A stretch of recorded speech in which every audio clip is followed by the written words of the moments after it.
¿ok?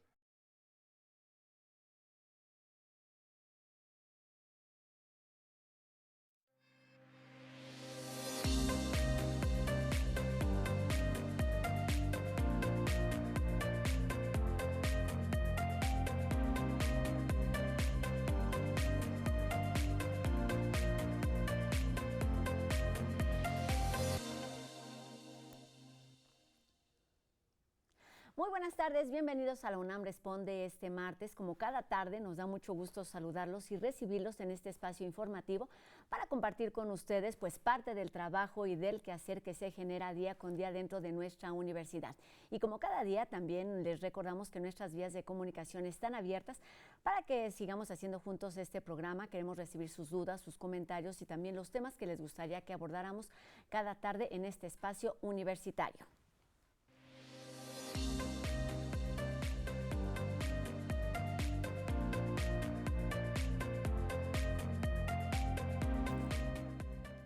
Desde Baja California Sur hasta Isla Mujeres en Quintana Roo, el Servicio Mareográfico Nacional, que está cumpliendo 70 años de labor, se ocupa del monitoreo del mar, de la medición de sus niveles y del comportamiento de las mareas. Estas son solamente algunas de las tareas incansables que lleva a cabo esta instancia que pertenece al Instituto de Geofísica de nuestra universidad y bueno, tiene como una de sus prioridades mantener a la sociedad informada y también lograr que la investigación que realizan los especialistas sea una alerta para aquellos fenómenos naturales en donde se vuelve indispensable tomar medidas y también decisiones para prevenir daños. El día de hoy, además de unirnos al festejo por 7 décadas de trabajo y también para platicarnos sobre las distintas actividades y funciones que realizan cotidianamente, nos acompaña aquí en el estudio de TV UNAM el maestro en Ciencias de la Computación, Octavio Gómez Ramos, quien es el jefe del Servicio Mareográfico Nacional de nuestra universidad. Maestro, ¿cómo estás? Bienvenido a la UNAM Responde.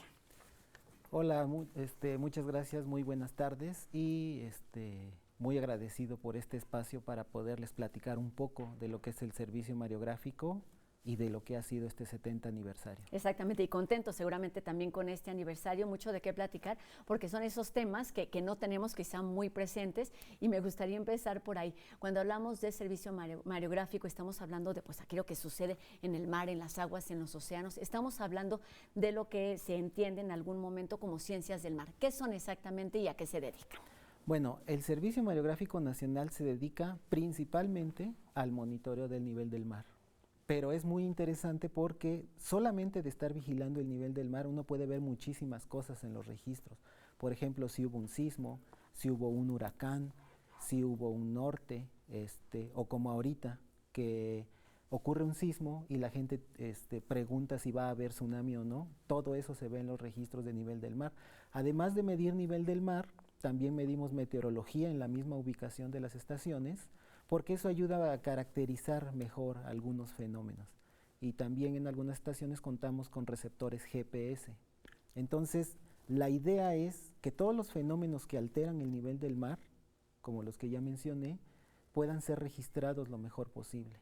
Y luego esa misma información puede ser usada posteriormente en aplicaciones de protección civil, en investigaciones, en modelación numérica para prevenir en el futuro desastres a causa de estos fenómenos.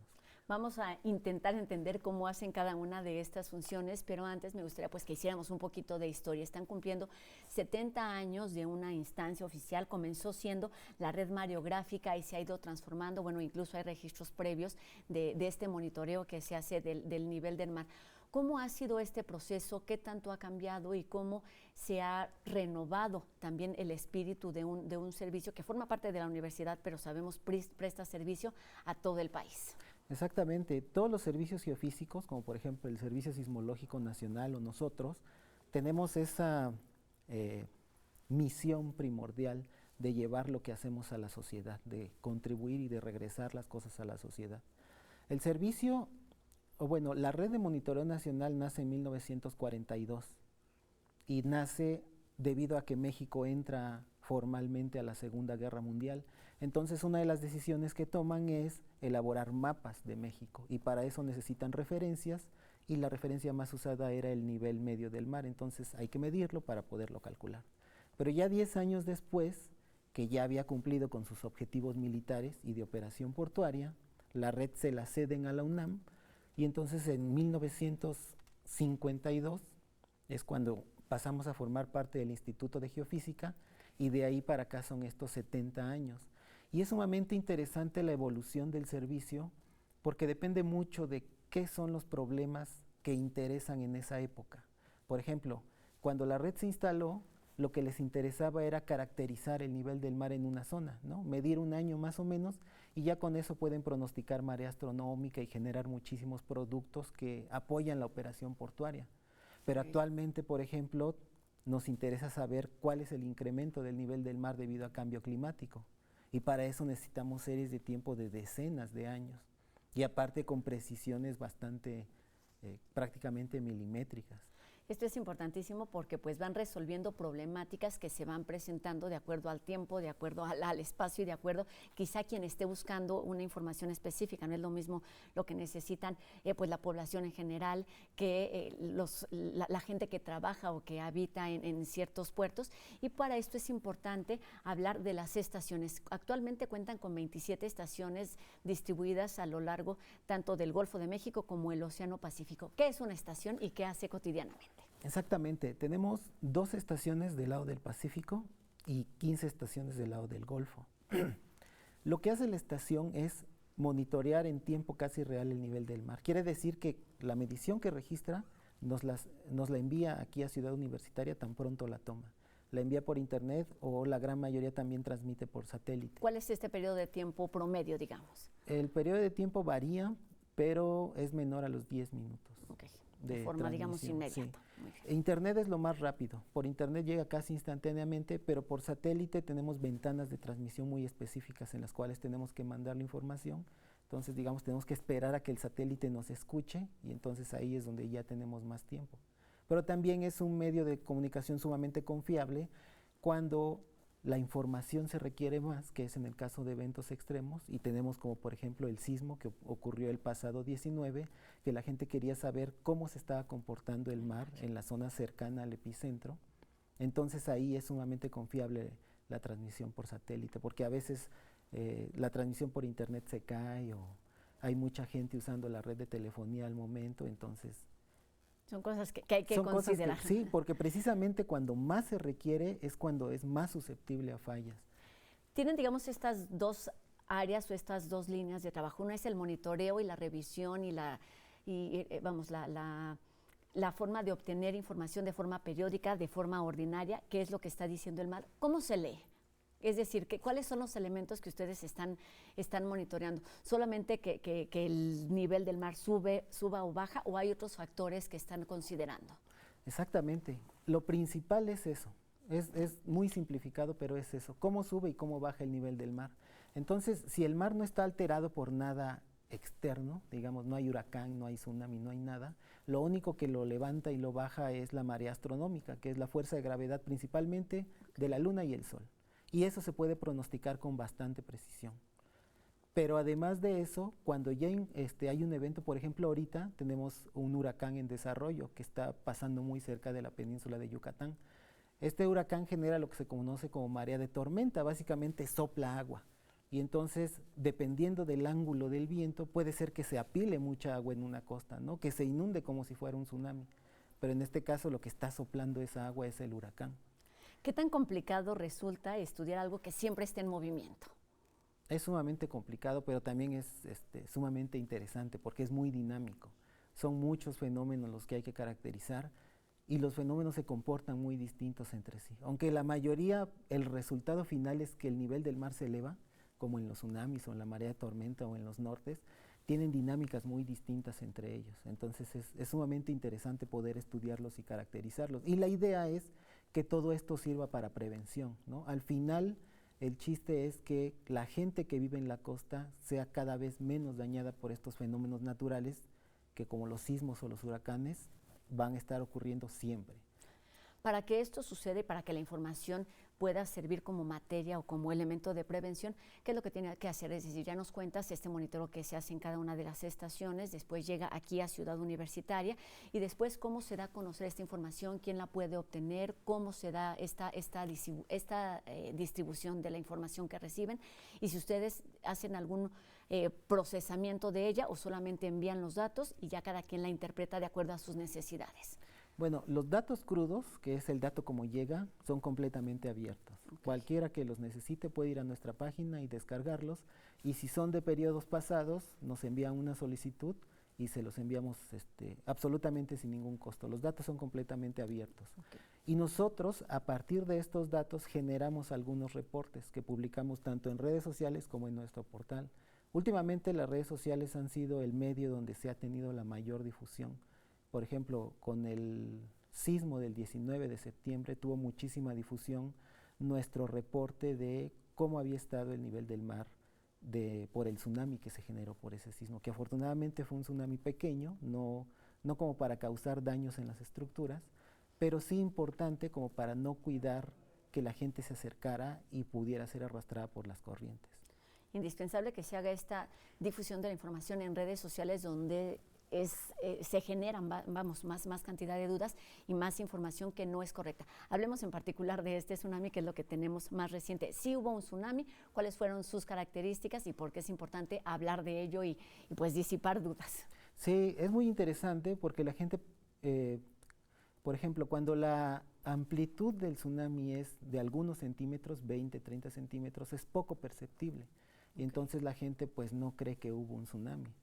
Pero pues los tsunamis solamente lo que varía es la amplitud de la ola, pero es un tsunami hecho y derecho. Solamente en la región cercana al epicentro sí alcanzó cerca de 2 metros de amplitud máxima, que sí ya es importante para la generación de corrientes y tal vez pequeñas inundaciones. También hay dudas con respecto a la relación que tienen tanto los sismos con los tsunamis. ¿Vienen juntos uno con otro o cuál es el vínculo, la información que se tiene hasta el momento sobre esta posible relación? Sí, en realidad el 95% de tsunamis, incluso un poquito más, su origen es sísmico. Es decir, ocurre un temblor en una zona con las características de profundidad necesarias para que se levante una gran cantidad de agua, y entonces es cuando tenemos un tsunami. Pero en realidad el tsunami es solamente el desplazamiento del agua, ¿no? Ese desplazamiento puede hacerlo un meteorito que cae, puede hacerlo un volcán submarino que hizo erupción, como en el caso del Lunga Tonga. Claro. Puede hacerlo que tuvo impacto en las costas de nuestro país y en distintas zonas. Sí, tuvo impacto tanto en el nivel del mar, que fue pequeño afortunadamente, como en la presión atmosférica. Entonces, por eso es importante lo que comentaba de tener diversos instrumentos de monitoreo en las estaciones, porque podemos ver el momento en que llega la onda de presión a la estación y cómo afectó esta onda de presión el nivel del mar. ¿Lo levantó, lo bajó, cuánto? Y son preguntas muy interesantes porque estos fenómenos no se dan muy seguido y es importante que cuando se den uno los pueda monitorear y a partir de eso generar estudios. También me gustaría preguntarte que nos explicaras acerca de estas nuevas preguntas que se van generando. Mencionaste un tema importantísimo que es el cambio climático. ¿Cuáles son las líneas de investigación o los temas que están trabajando en este sentido actualmente?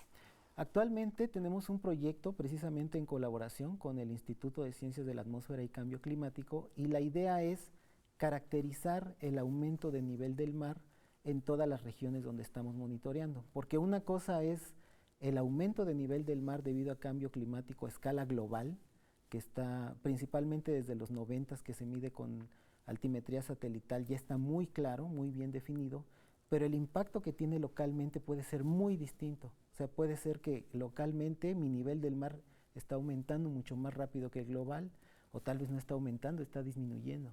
Entonces, para saber localmente cómo es, necesariamente debemos de tener datos de esa localidad.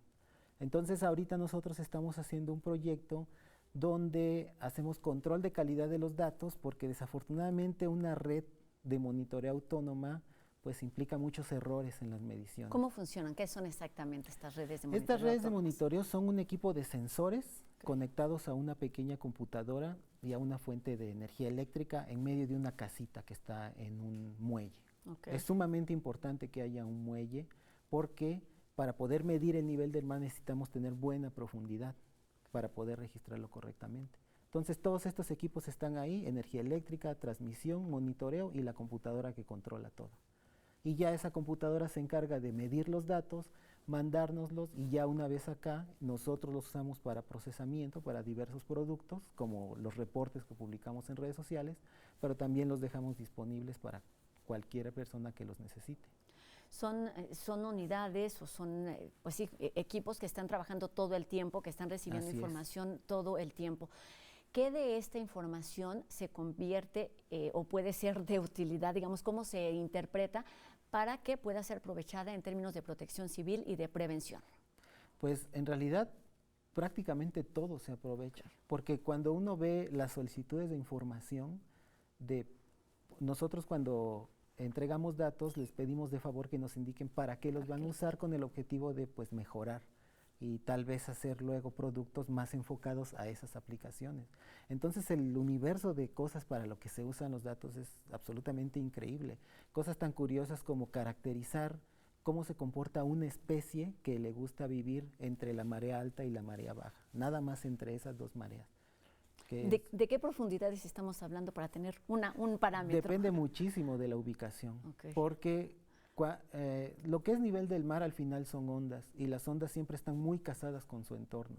Es como lo que sucede con los sismos, que es bien conocido que en el suelo de la Ciudad de México, que es por el lago, es menos firme, las ondas de sismo se amplifican. Y lo mismo pasa con los tsunamis.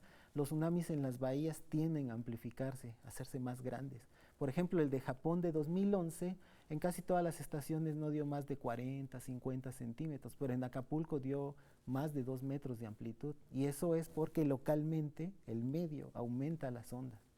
Entonces es sumamente importante conocer tanto el medio como el fenómeno y ya conjuntarlos y ahí sí ya resulta lo que pasó al final.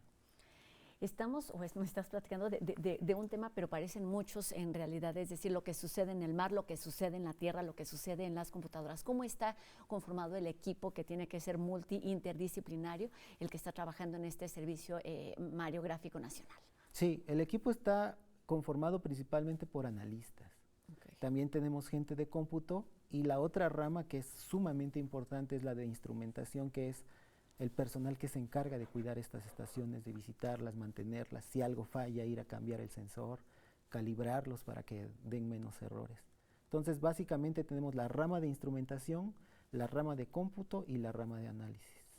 Los instrumentos y la tecnología son también indispensables. ¿Cómo se obtiene o cómo se van actualizando en este tema? Es sumamente importante porque al final lo que nosotros necesitamos es que el instrumento esté midiendo solito lo más posible, ¿no? Que no tengamos que visitarlo tan seguido por los costos que implica hacer un viaje de campo, porque estamos ubicados aquí en Ciudad de México, todas nuestras estaciones desde La Paz hasta la península de Baja California, pues son viajes bastante largos y costosos. La península de Yucatán. La península de Yucatán. Bueno, en La Las Paz dos también, de península a península de México. Entonces, lo que hacemos es buscar equipos, ahorita estamos usando una marca alemana que nos ha salido bastante confiable y más o menos tiene un buen tiempo en el cual puede estar trabajando de manera autónoma. Esto sí, definitivamente varía con fenómenos extremos, ¿no? Si llega un huracán muy intenso y le pega a nuestra estación, pues probablemente nos la arruine un poco, pero que puedan estar operando normalmente la mayor parte del año, entonces sí necesitamos equipos robustos para eso. 70 años es un tiempo bastante amplio para entender cuáles fueron los orígenes, cómo ha funcionado y hacia dónde van en temas, por ejemplo, de las problemáticas que se van presentando. Estamos por terminar la entrevista y me gustaría hacerte pues una pregunta en este sentido de cuáles son los principales retos hoy que están cumpliendo 70 años en términos, no sé si de monitoreo, de docencia, de investigación, hacia dónde van, qué es lo que más les preocupa y atienden actualmente. Pues actualmente tratamos de atender todo porque, por ejemplo, en el caso de los tsunamis, es tan importante registrarlos y caracterizarlos como enseñar a la población qué hacer en caso de.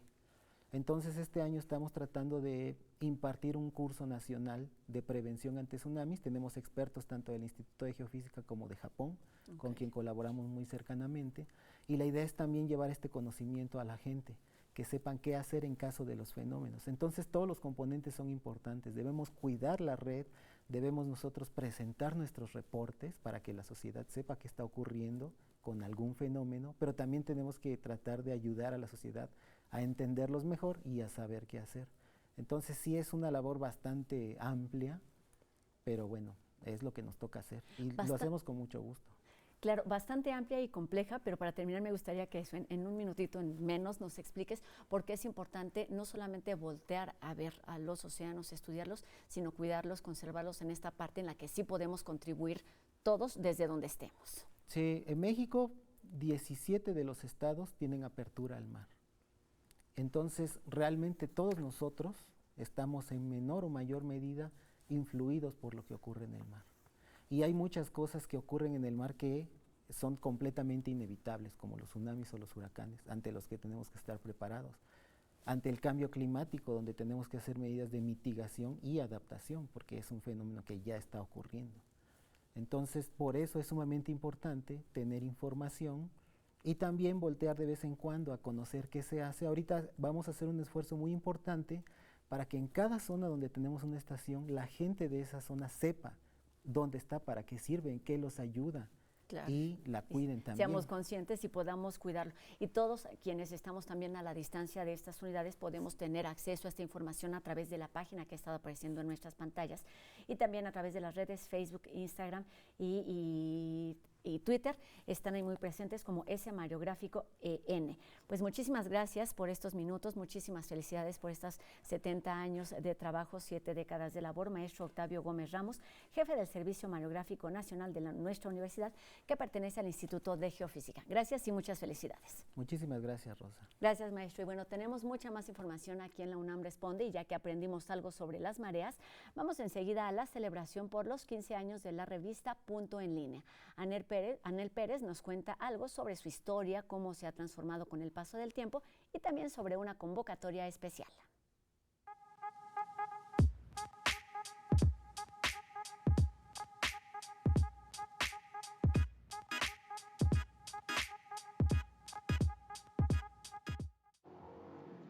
Hola, les saludo desde este espacio dedicado al fomento a la cultura escrita y al fomento a la lectura. Estamos de gran celebración aquí en Literatura UNAM porque son los 15 años de la revista Punto en Línea. Al diversificar sus alcances tanto de plataformas como de públicos, el proyecto Punto de Partida hoy tiene 3 grandes ejes.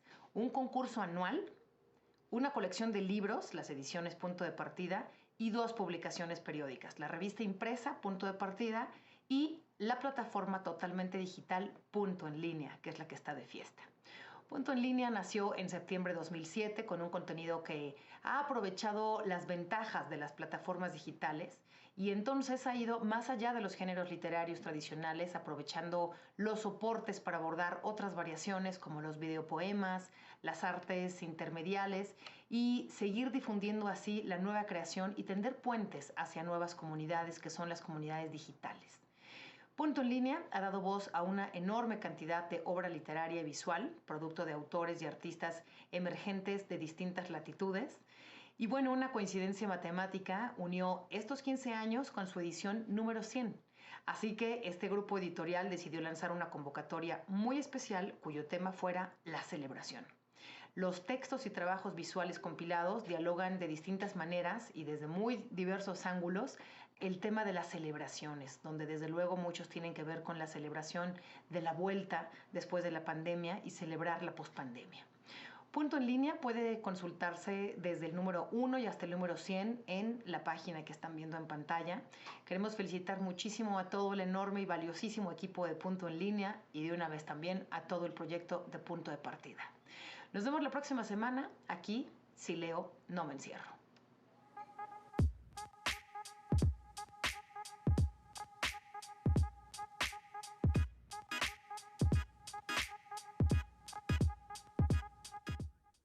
Felicidades a todos ellos y bueno, sabemos que los sismos son fenómenos que pueden causar efectos emocionales fuertes en quienes viven temblores severos y lo acabamos de vivir. De esto, tanto del Festival Cultura UNAM, tanto artículos sobre equidad y mucho más es lo que podemos encontrar en el número más reciente de Gaceta UNAM.